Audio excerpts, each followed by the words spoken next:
Matt Wetzel seemed to have it all figured out. A thriving YouTube channel with nearly 2 million subscribers, millions in estimated earnings, and a loyal fan base watching him rescue stranded vehicles across Utah's brutal terrain. But behind the cameras and carefully edited recoveries, a different story was unfolding. Legal accusations surfaced. Crew members vanished without explanation. Industry experts started questioning his methods. The man who built an empire pulling others out of trouble found himself stuck in controversies that threatened everything he'd created. What really happened to Matt's off-road recovery? The truth is more complicated than anyone expected. Matt Wetzel never planned on becoming a YouTube star.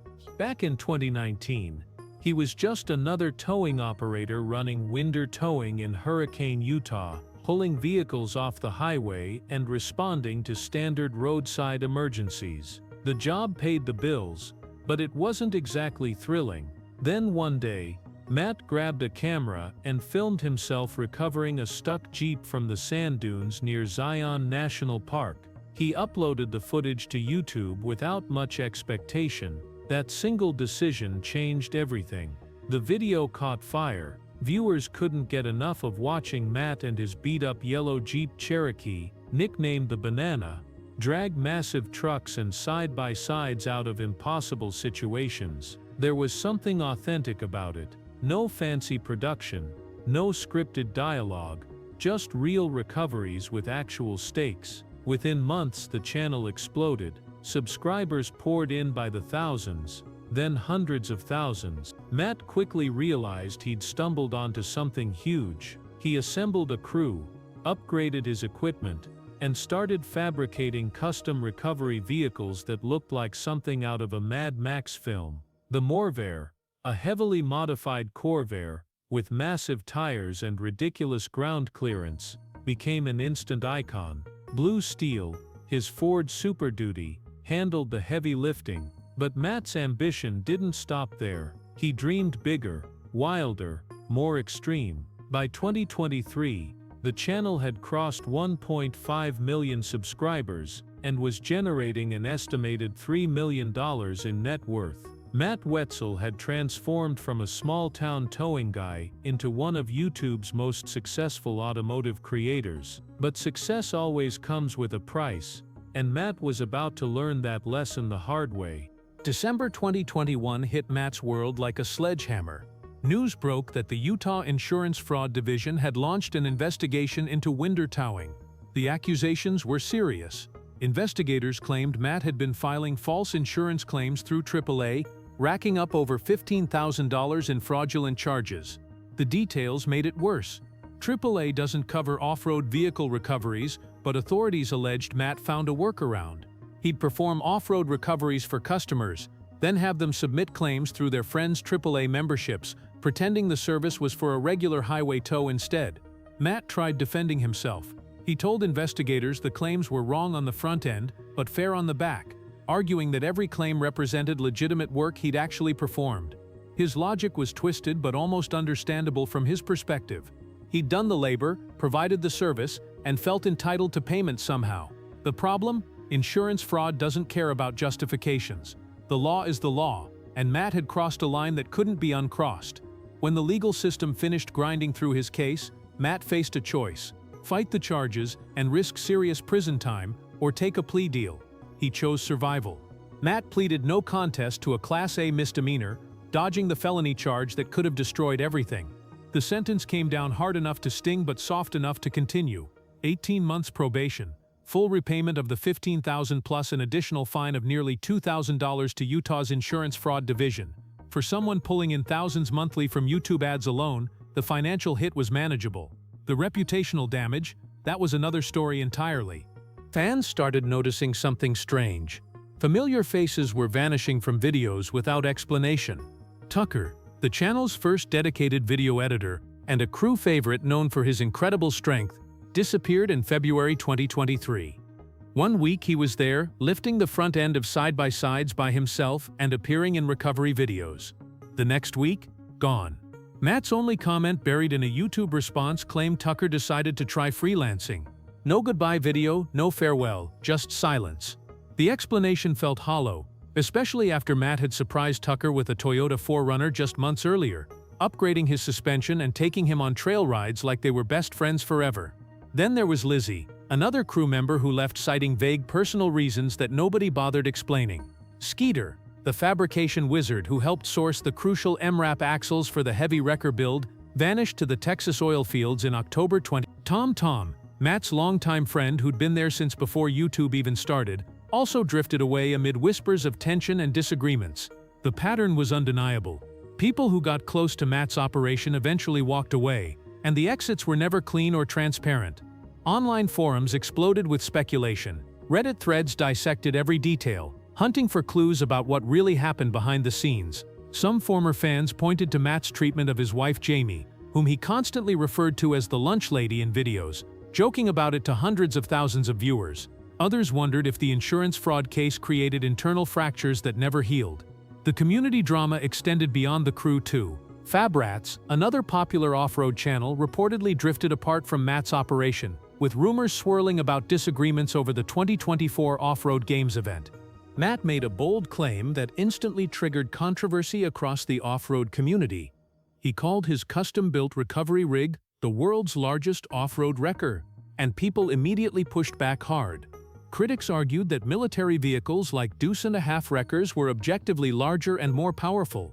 Matt's defense focused on terrain capability rather than pure size. He insisted that military wreckers need level, hard-packed surfaces to operate effectively, giving them roughly the same off-road capability as a dump truck.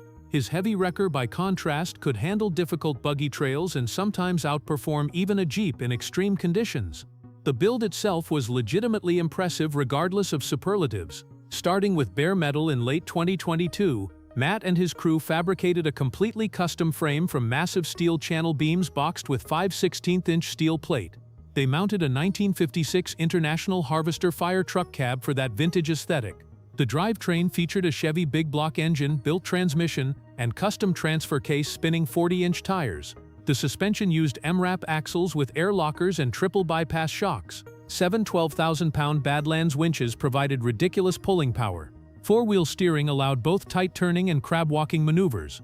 The fabrication quality was undeniably top-tier, with welds so clean they looked like art.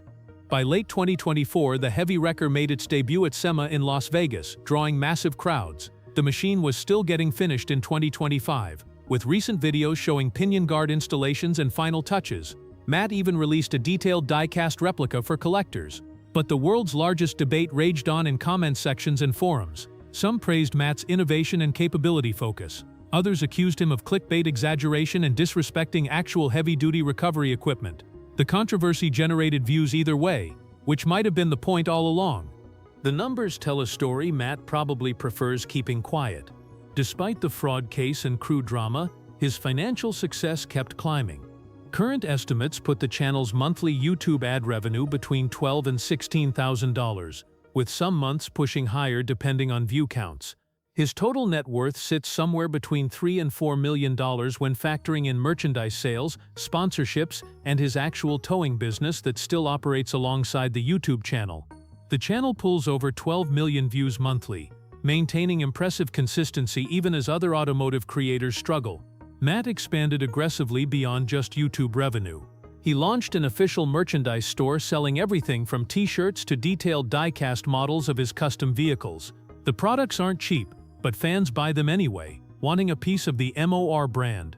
He created Matt's Off-Road Games, an annual competition event at Sand Hollow State Park that draws thousands of attendees and major sponsors like BFG Goodrich and Onyx. The 2025 event in March featured YouTuber competitions, wrecker challenges, vendor booths, and meet and greets. Ticket prices ranged from $70 for youth to over $100 for adults, generating serious revenue from the three-day spectacle. Matt even developed a mobile app giving fans access to exclusive content, early merchandise drops, and behind-the-scenes material. The business strategy was smart and diversified, protecting him from relying too heavily on YouTube's unpredictable algorithm. But the aggressive monetization rubbed some people wrong. Critics wondered if Matt cared more about building a brand than actually helping stranded people. The insurance fraud case seemed to support that narrative. Someone willing to manipulate the system for money might prioritize profits over principles. Still, the empire kept growing regardless of public opinion or moral questions about his methods. A disturbing pattern emerged that nobody saw coming. Reports surfaced of failed recoveries where participants admitted copying techniques they'd learned from watching Matt's off-road recovery videos. One incident in particular caught attention. According to witnesses and a detailed write-up by Bob Wohlers, publisher of The Total Approach to Getting Unstuck Off-Road, a group attempted a vehicle recovery that went horribly wrong. They'd discussed their strategy beforehand, specifically referencing methods they'd seen in MOR videos. The execution failed spectacularly, raising serious questions about the responsibility that comes with having nearly 2 million subscribers watching your every move. Industry experts started voicing concerns publicly. Professional recovery operators criticized some of Matt's techniques as risky or improper for the situations shown. One major complaint focused on using tow bars as recovery points, something that experienced professionals warn against repeatedly. Tow bars aren't designed to handle the extreme forces involved in difficult recoveries and can fail catastrophically, sending metal projectiles flying at deadly speeds. Yet Matt's videos occasionally showed these questionable practices, and viewers with less experience assumed they were safe because a popular YouTuber did them. The problem runs deeper than individual techniques. Matt's entire approach prioritizes entertainment value over methodical safety. Quick cuts, dramatic music, and exciting rescues make great content but sometimes skip crucial planning steps that prevent injuries or equipment damage. Newer off-roaders watching these videos might not realize what's being edited out or understand the experience level required to attempt similar recoveries safely. Matt never positioned himself as a professional instructor, but his influence meant viewers treated his content like educational material whether he intended that or not. The question nobody wants to answer is simple but haunting. If someone gets seriously hurt copying a MOR technique, who's actually responsible? Matt shows no signs of slowing down despite everything that's happened. The heavy wrecker finally became fully operational in 2025, appearing in recent recovery videos pulling stuck vehicles from situations that would have been impossible just years ago. The machine works exactly as promised, justifying years of fabrication work and hundreds of thousands in development costs. Matt immediately started pushing it to extremes, testing limits on the gnarliest trails around Hurricane and the surrounding Utah desert. Fans ate it up, generating millions of views on the debut recovery videos. But Matt wasn't satisfied with just finishing the heavy wrecker. He completed another ambitious project called the Spud Truck, a 6-wheel drive rollback recovery vehicle with a complex hydraulic bed system. Videos from May 2025 showed the team successfully testing the hydraulics, tilting and sliding the massive bed to load a Jeep effortlessly. The Bombi Matt's mini snowcat recovery vehicle received a custom safari top for summer operations. More projects are undoubtedly brewing in that Hurricane workshop, each one bigger and crazier than the last. The channel continues growing steadily, adding thousands of subscribers monthly despite the controversies that would have sunk lesser creators. Matt's probation from the insurance fraud case ended without incident. The crew departures eventually stopped making headlines as new faces filled the empty spots. Matt's off-road games became an established annual tradition, with planning already underway for future events. The merchandise empire keeps expanding with new product drops and limited editions selling out quickly. Matt Wetzel proved something important about modern YouTube success. Controversy doesn't always kill careers. Sometimes it fuels them. People who criticized him still watched his videos. Those who questioned his methods kept clicking. Drama generated engagement, and engagement generated money. Matt understood the algorithm better than most. So where does this leave Matt's off-road recovery? The channel sits in a weird space between inspiration and caution. On one hand, Matt achieved something genuinely impressive. He built a multi-million-dollar business from nothing, created jobs for his community, and entertained millions of viewers with content that's undeniably engaging.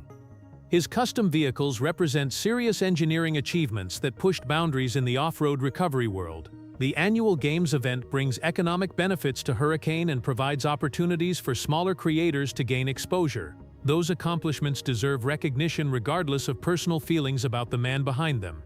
But the other side of the story can't be ignored. Legal troubles, questionable business practices, mysterious crew departures, and safety concerns create a pattern that's hard to dismiss as just bad luck or misunderstandings. The insurance fraud case revealed someone willing to manipulate systems for financial gain.